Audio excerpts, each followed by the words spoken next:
We are ready for the fears to be removed in the next few weeks. About like one lunar cycle, there's going to be a lot of internal subconscious shift happening. So I recommend you don't make any crucial decisions or serious life-changing decisions in the next lunar cycle until next Purnima, basically, and allow this eclipse to kind of transform and make us stronger and fearless. All right. Who would like to do Mangala Charana? What did I want to do? Okay, please do. ॐ अज्ञानतिरन्धस्य ज्ञानञ्जनशलाकया चक्षुरुन्मिलितं येन तस्मै श्रीगुरुवे नमः श्रीचैतन्यमनोभीष्टं स्थापितं येन भूतले स्वयं रूपं कदा मह्यं ददाति स्वपन्तिकम्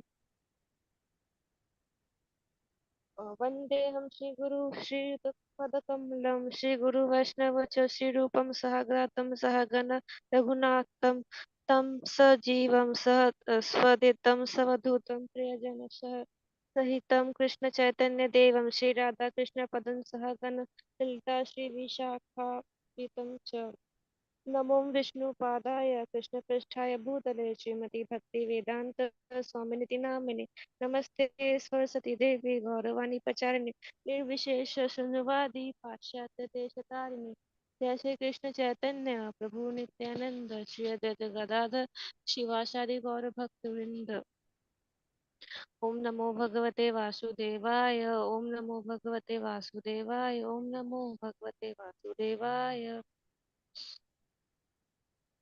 Jai Grantaraj Srimad Bhagavatam ki jai, Srila Prabhupada ki jai, Gaura Bhakta Vrinda ki jai.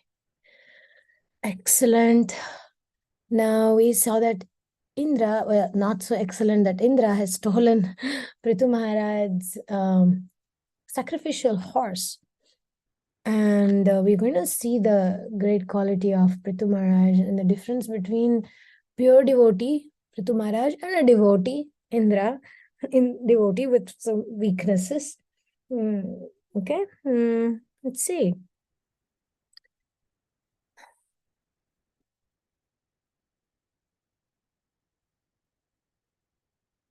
Did we finish this page or not? I think not. We have to move back a little bit. Yeah, the funny prince, the Because the fuming. son of Prithu is chasing him, right? Yeah, from here. Yeah. The fuming prince again chased Indra. He gradually gained the fleeing god, calling out, "Wait a moment, oh wicked one." Okay, please take over, please. Anybody? Yes. Indra saw the formidable-looking youth with his arrow trained on him, pursuing him even as Jatayu had chased Ravana. Immediately he abandoned the horse and vanished into thin air. Prithu's son took the horse by its bridle and returned to the sacrificial arena. Atri stood surrounded by other great sages. As the sun rose, they saw Prithu's son return through the skies with the horse. Cheerful shouts greeted him. Well done! What prowess! It is no mean feat to defeat the king of heaven Indra. They surrounded him, slapping him on the back and congratulating him. Finally, Atri said, From this day forth you shall be known as Vijitasshva, he who won the horse. They all cheered their agreement. Indra looked on from a safe distance as they chained the horse securely near the instrument used for slaying the animals. The god He's safe distance. You see, he has safe distance. That's kind of like funny. Yeah, please. The god took a deep breath. He had to move quickly before Prithu arrived and the 100th sacrifice was completed. Yet he could hardly steal the horse in broad daylight. Prithu's indomitable son would certainly assail him. Still, there were other ways. Indra swept his hands around in a circle, and a dense darkness at once fell over the sacrificial arena. As chaos set in, Brahmins stumbling over sacrificial paraphernalia and colliding with each other. The god slipped in unseen among them and again stole the horse. Atri had been standing near the horse with Vijitashva. He called out to the youth, "Make sure the horse is unharmed." Vijitashva put out his arms, feeling around for the horse. "I think it's gone," he exclaimed. Atri mystically rose above the darkness, peering this way and that. He saw in the distance Indra playing with the horse. He called to Vijitashva, "The wretched Indra has again seized the horse. Catch him at once." Vijitashva roared in anger. He clenched his bow and rose into the sky. As he gained on Indra and the horse, he saw that Indra was wearing the saffron garb of an ascetic and carrying a staff with a skull at the top. How could he kill this person? Whoever he might be. He looked back at Atri. "Do not be fooled by his cheating ways," shouted Atri. "This is no sannyasi. It is the base king of heaven. Indra, kill him immediately." Vijitashva drew back his arrow. Indra, abandoning his disguise, released the horse and vanished. Vijitashva once more recovered the horse. Accompanied by Atri, he returned to the sacrificial arena. As they traveled, Atri spoke ruefully. "Many unscrupulous men will henceforth copy Indra and deceitfully pose themselves as religious renunciants simply to steal others' wealth. Indeed, whatever disguise Indra assumes to steal the horse will become symbols of sin." Over Wow. the next Over the next few days, Indra repeatedly tried to steal the horse, each time assuming a new disguise as a renunciant. Once he came naked, another time he wore ragged garments. Each time Atri recognized. You know what, pause there. What this reminds us is all these fake saints and gurus who may have a little mystic power, like Indra had, right? But they're not actually saints or some great personalities, but they trick people, they cheat people and make them believe that they are saints and get worship and get wealth and become rich, right? Some people have power in their hair and then they become God and this and that. And here, and some people don't say I'm God. Most of them say I'm God, like false gods. Some of them they just say, oh, I'm very special monk or something, and then they cheat and trick people. That's what it reminds me of this. And this point that Atri is saying, whatever disguises Indra will assume to steal the horse will become symbols of sin. Yeah, please continue. Each time Atri recognized him and foiled his plan. On the last occasion, he spoke pretentiously from the Vedas to win the trust of the sages. Finally, King Prthu, infuriated by Indra's initiating so many religious practices, decided to take matters into his own hands. He took up his bow and arrows and prepared to kill the god. The priests cried out, "O king, pray desist. Only the sacrificial animal may be slain at this time. Any other killing in this arena will spoil the ritual. Do not worry, Indra has been weakened by his sin. When we chant certain mantras, he will be drawn into the fire and destroyed due to becoming your enemy." The priest intoned powerful Vedic incantations. Within a short time, a panic-stricken Indra appeared above the arena. He struggled to escape, but the power of Wow, pause for a second. See, the point here is noteworthy. What infuriated Prithu Maharaj is Indra's initiating so many irreligious practices. So a good leader will be like Prabhupada. I'm thinking one time the disciples, there were four sannyasis, they started to preach wrong philosophy. They started saying Prabhupada is God and nonsense. They started talking Mayavada philosophy.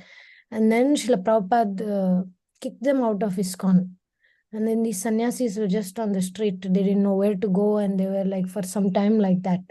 So the point is, we don't just tolerate everything, all kinds of religious practices, nonsense philosophies, and a good leader, like whoever it may be, a Kshatriya or Srila Prabhupada or Bhakti Siddhanta, right? They put the people in the right place. So what infuriated Prithu Maharaj? This is a exam question. What infuriated the kind Prithu Maharaj? It's Indra's initiating so many irreligious practices. How many times he tried pretentiously. See, sometime he was like, oh, I'm very Vedic, and he will gain the trust of the sages by reciting Vedic hymns. And then at one point, Prithu Maharaj is like, come on, stop it. And Indra knows that you can't kill somebody else in this sacrifice, because if you kill, then it will be spoiled. That's what he wanted, right? Somehow or another to stop this. Okay, please continue. He struggled to escape, but the power of the mantras. Pulled him towards the fire.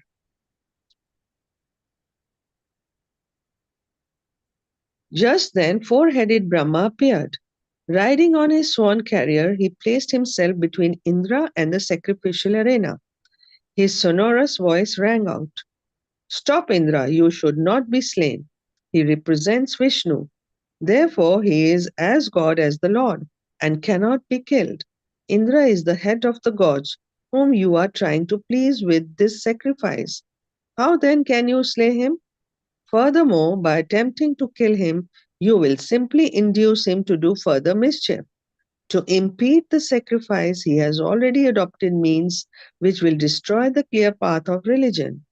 If you further oppose him, he will again misuse his power and introduce many other false practices. Be satisfied with the 99 sacrifices already performed." Okay, so this is a very climax point here. What is Prithu going to do? Indra is not going to stop. He is determined about his power position, and he's not going to let somebody perform 100, because as soon as 100 is performed, he naturally will become the next king of heaven, qualified to be the next king of heaven. And then there's nothing doing, no stopping. And Prithu Maharaj has to now introspectively think. Many times in our life, when we are faced with accepting defeat, we usually give in to false ego. We think, oh, if I give up now, I would look weak. I'm not supposed to do that. But a strong personality is not going to feel insecure. Oh, like Prithu Maharaj, he's not so attached to performing 100 on, and therefore becoming qualified and more qualified than Indra. He's not attached to those things. So here, the Brahmins are stopping Prithu Maharaj from killing him by saying how Indra represents Vishnu, because he is god of heaven, and he represents, for humanity also, he's a kind of the ideal, not ideal, but the hero or the leader or the king. So it would be not very nice to slay him. And then if you try to kill him, then he can't kill somebody who's representative of God. And anyway, he'll become even more revengeful.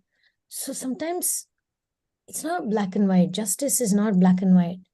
We really have to look within, and we can learn very much from Prithu Maharaj. Okay. Thank you, Rasastari Mataji. Somebody else likes to read?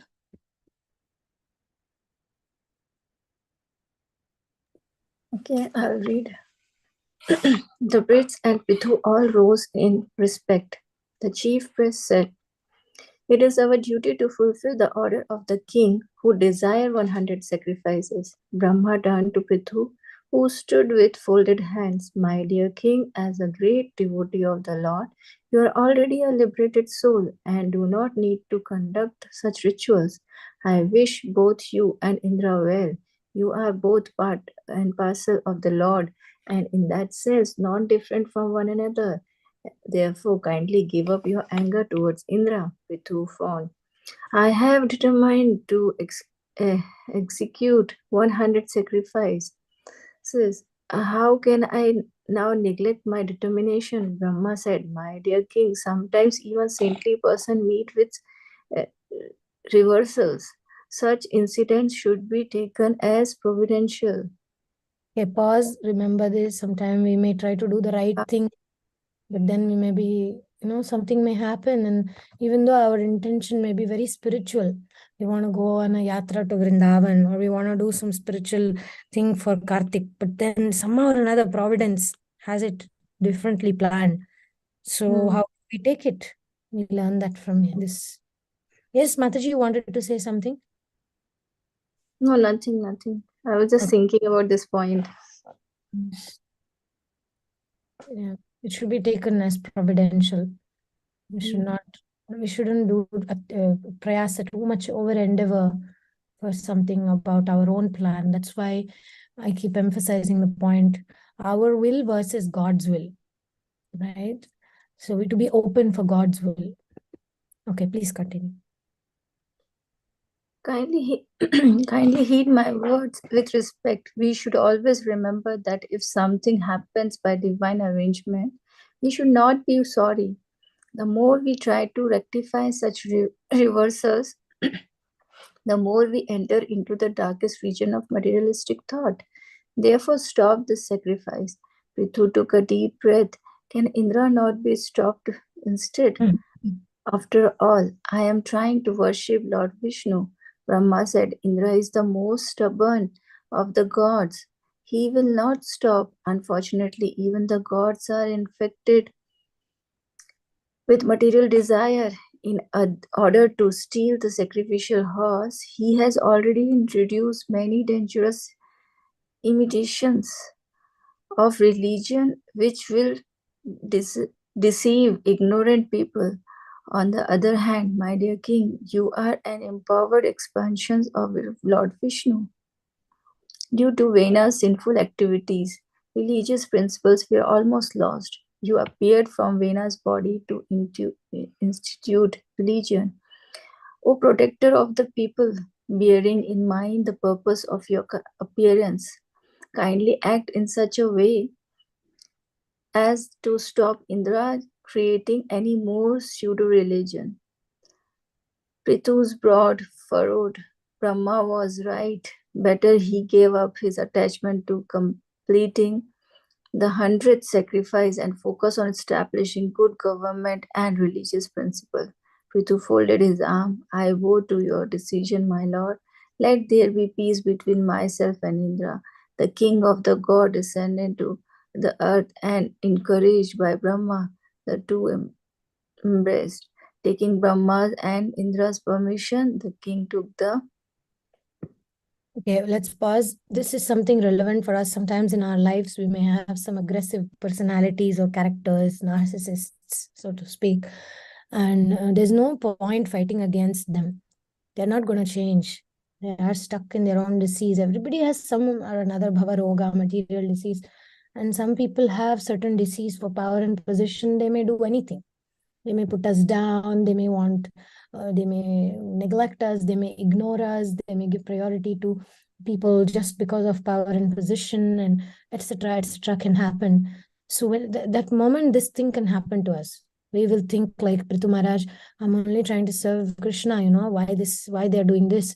And sometimes we have a little bit of mode of passion in us and mode of ignorance, passion combination. We want to take revenge, or we want to try to prove to them and this and that. But in this section, we can see that it's not healthy for our spiritual development. If Prithu Maharaj, who could have easily done one more 100th sacrifice, right? One more, that's it. No, but because of Indra's attachment, he knowing that certain people will behave in how do you call it, inappropriate, aggressive, in modern psychology they call it gaslighting. Gaslighting means, let's say you go and tell somebody, hey, you're doing wrong. Okay, but then that person who's like a narcissistic type of personality disorder they have, they will twist and turn the thing on you only. They will somehow or another make it's your fault, blame you, and then they'll bring up something else from your past which you had vulnerably shared, and then make your life really crazy. And it's maddening to deal with people like that. So what we do with those people is like Prthu Maharaj. Okay, there's such a great personality. Vishnu's in Amsha, Vishnu's expansion. Avatar. Huh? Shaktavesh Avatar. Shaktavesh Avatar is an Yeah. expansion of Vishnu, and still he decides for the peace, for the sake of peace, he decided to not do. And can we do that? How can we make peace with our desires, with our goals, for the sake of peace? Of course, having mentioned that sometimes Indian women, we are too much programmed to sacrifice our needs and always go by whatever especially the men around us want, right? But there's a thin line between, making peace externally and truly internally making peace, because you think, I don't want to invest my time thinking how to present this and breaking my head for these things. Internally making peace. Because externally we may, as I'm saying, Indian women training is externally we may make peace because we kind of trained to do that. But then internally we are regretting, we are harnessing sense of victim mentality. It's tamas guna, making peace in the mode of tamas. In tamas guna, we haven't actually made peace internally. So it'll keep haunting us. It'll keep making us weaker and weaker. But if we make peace internally, it'll make us stronger and stronger spiritually. And nothing can stop us from developing ourselves. So these are normal, what do you call it? Responses. Normal responses when things don't go our way. Like yesterday, we're studying in Vishnu Sahasranam. Krishna is the Kshetragneshwara. He's the Lord. He's the one who controls the situation and the people in the situation. And we don't have to lament about it. We just look at the situation and say, this person, I have an experience of this pattern of this person. If I try to bring up it's their fault, they will only twist and turn. So we don't engage in that. We don't argue. We don't justify. We just make peace internally. And it's practice. We can practice that. And so, because our energies are very precious, very precious. So we must consciously put our energies in the right place. So here Prthu is doing that. He's putting his energy in the right place. And in this case, it's to be humble and to take the decision as Lord's will of not doing the 100 sacrifice. And he focused on establishing good government and religious principles. So some sacrifice has to be done, and it's not always a sacrifice we think. Like here, Prthu Maharaj thought 100 sacrifice is the sacrifice, but he had to do a sacrifice of that sacrifice idea. And that's very interesting. So sometimes we may take up some spiritual vows, but somehow they don't actually happen. So we sacrifice that for a higher purpose. So what is the higher purpose? Prithu could do it with the help of the Brahmanas. He could not decide alone. Because alone you saw him, he picked up the bow and arrow and he would have tried to slay Indra. And anyway, if he tried to do that, the yagya, if he succeeded in killing Indra, the yagya will be ruined. And if he didn't succeed in killing Indra, Indra will come up with another very clever, irreligious practice, and then that will disturb the people. Because remember, Bhagavad Gita, Krishna says, right, whatever the leaders do, the people follow. And Indra is a leader. So whatever Indra is going to do will become like a standard. And so Prthu Maharaj had to consider all this and become humble and say, although the inclination was to fight, he said, okay, this shall not be my fight. I will keep that. And I find so much inspiration from this example. Do not just, they say, what is it? There's a proverb, they say, fools rush where angels they dread to go, something like this. Means a foolish person, a passionate person in this position would have gone and fought with Indra, even the first time, and then this last time especially. But wise people, they listen to the wise advice. In Vedic astrology we have different planets, and Jupiter is the advisor in our chart. So we look at sometimes and see, does your king, which is the sun, planet sun, listen to your Jupiter guru? So if like here king is represented by Prthu Maharaj. So your sun is represented like say Prthu Maharaj. Powerful king, right? Like you have your own vision in your life, you have your goals in life, you want to fight for something. And then there is Jupiter, who is not attached to the fight, but it's attached to doing the right religious thing, doing the best thing for your progress in your life. So when people are very weak Jupiter, it becomes difficult for them to listen to the wise part of them. So the king, the sun is the confidence and wanting to take the fight, take the challenge, and the sense of self. So sometimes you see people, they're very active, always fighting for something. That means they have a strong sun and they have self-confidence. And Mars also, Mars is always right next to the king, because Mars is the commander in chief. So Mars and Sun, they always seek war. They're masculine, most masculine planets in Vedic astrology. Jupiter is also masculine planet, but he is not into this dikhava, acquire kingdom, show off to people how great you are, and that's not Jupiter's concern. Jupiter's concern is, hey, are you walking towards liberation? Are you walking towards completing the purpose of your life? So here we see that Prthu Maharaj, being the sun here, he's listening to the Brahmanas, which is Jupiter. Like I said, Jupiter is the wise people in our life, or wise thinking that we ourselves have. Do we take advice or do we not? So these are all very deep introspective questions.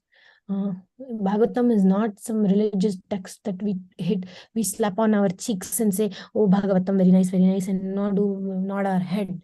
This is supposed to be implemented in our life. All these examples are supposed to transform our hearts. So 2 lessons. 1, don't throw stone at stool, because if it's a fresh liquidy stool, you go and throw stone, what will happen? It will only splash on you. So sometimes people who have some priorities which is off, like Indra here, if you go and fight with that person, it will only splash on you. So instead, my grandmother often says, Segni jote sarsakkinta gandhad jote guddata leso.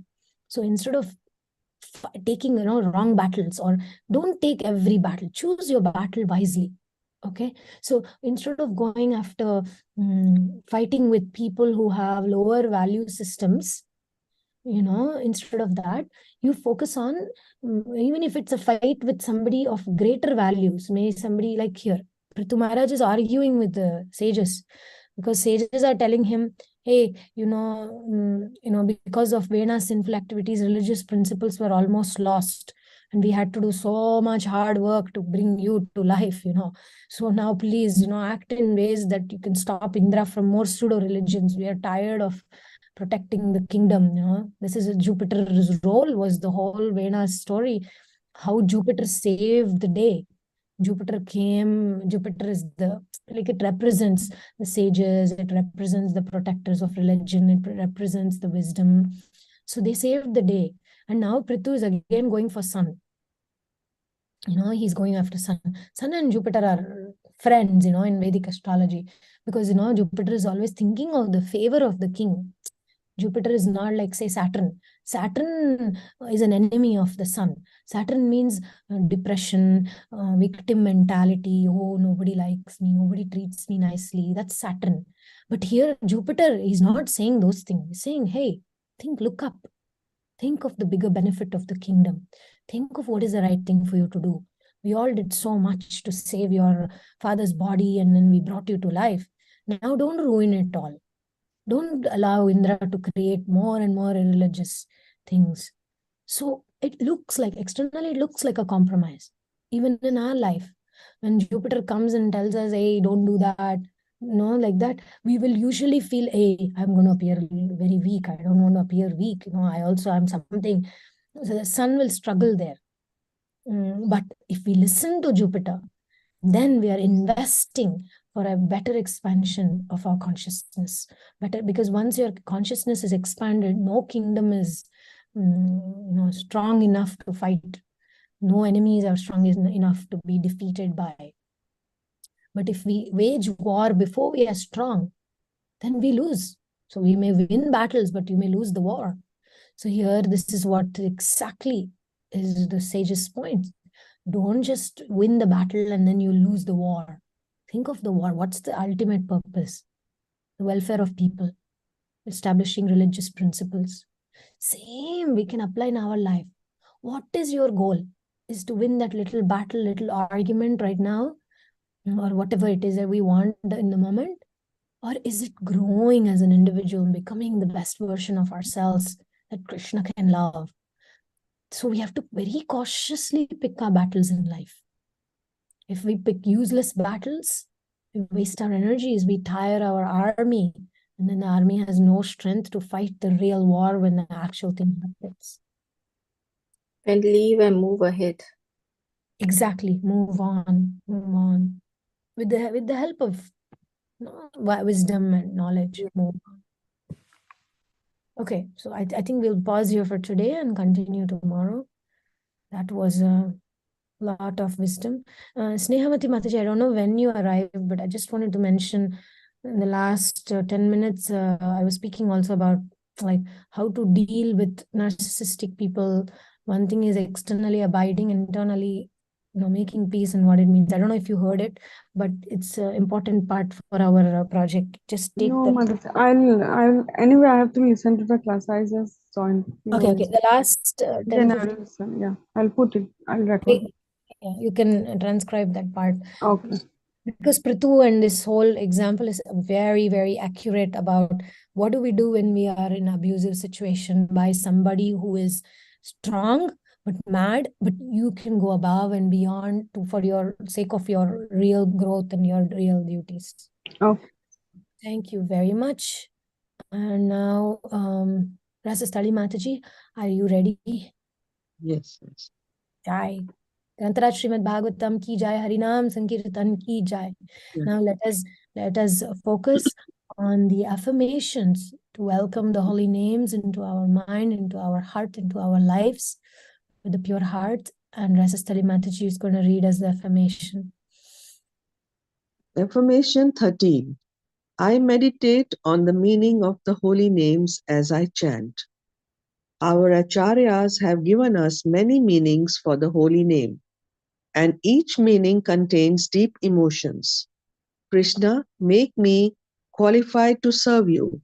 Krishna, bring my heart closer to you. Krishna, please accept me. Krishna, please purify me.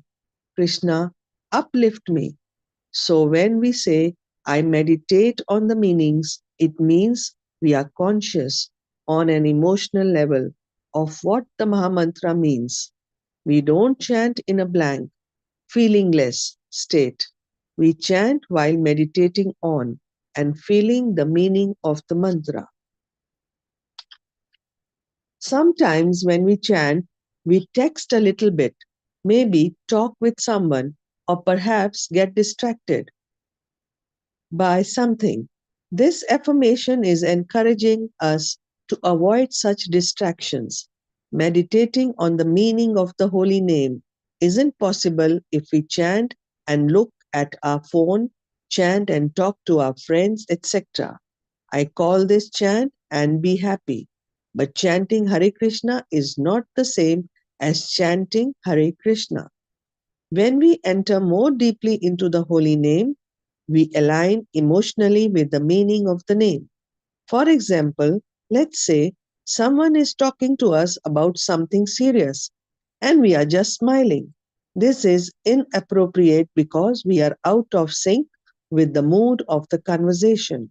In the same way, if we are not connected to the meanings of the holy name, then we are out of alignment with the nature and frequency of the Mahamantra. The holy name's meanings are deep, profound, and emotional. But if we just mumble through the mantra, then we are likely not connecting properly with the holy names. To test yourselves, record your chanting for a few minutes. Don't try to perform for the recording. Just chant as you normally do. Then play back the recording and listen to your mood. What feeling is your chanting conveying? Devotion, boredom, excitement, botheration, apathy? This affirmation is especially useful when we feel disconnected from the vibration of the holy name because it helps us enter into the emotions contained in the various meanings of the mantra. To enter this mood, we can ask ourselves, why am I chanting? In other words, we check in while chanting and ask ourselves, what does this chanting mean? What am I trying to accomplish? What is the goal of japa? This will bring our consciousness and heart in alignment on an emotional level with the meanings of the holy names. Hare Krishna.